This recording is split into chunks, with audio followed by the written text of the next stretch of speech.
Hey y'all, Chris Bassett here. I'm going to do a quick tutorial on how to map your Xbox Elite controller. Let's get into it. Sync the controller to your Xbox by holding the green button for 5 seconds or hardwire it to your console like I have it set here. So you'll need to use your Xbox Accessories app to access the controller features. If it's the first time using the controller, you'll need to download the app or search your library. And then once you have access to the app, go ahead and open it up. You can make a new profile. You can have multiple profiles on the controller. That way, if different people are using it, everyone can have their own settings. And then you can name the profile and then different slots. So if you want to have one for Call of Duty and one for Fortnite, that's an option. Highlight the pencil button to edit. If you use the mapping option, you can then choose which button you want to map to another button. So for example, I want the back right paddle to be mapped to the A button. That way I can jump and aim at the same time. The easiest way to do that would be to hold the paddle down until you have the option and then hit the A button. I don't use all 4 paddles. I find that to be excessive. I just use the one for the jump, and it seems to work out just fine.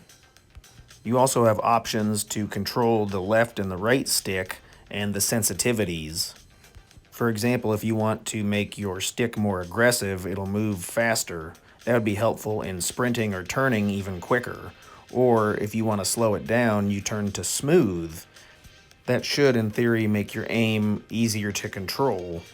And then also, on top of that, you have the interchangeable joysticks with the height, making it even easier for more accurate movements. You can also adjust the sensitivity of your triggers. The green buttons on the back of the controller are the trigger stops.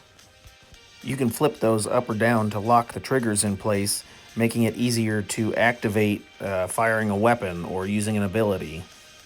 Inside the triggers menu, you have the option to adjust the sensitivity of the triggers.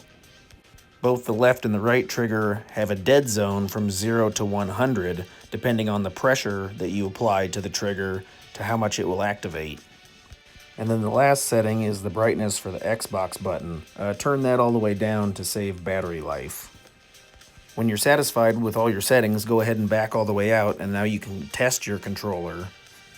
Highlight the icon that looks like a chemical flask, and that'll allow you to test the accessories. When you're done, just press the home and the menu at the same time to exit. Hey, check out this other video right here. There are links down in the description to save some cash, so check those out. If you have any questions, put them down in the comments. If this was helpful, hit the like button. Thanks.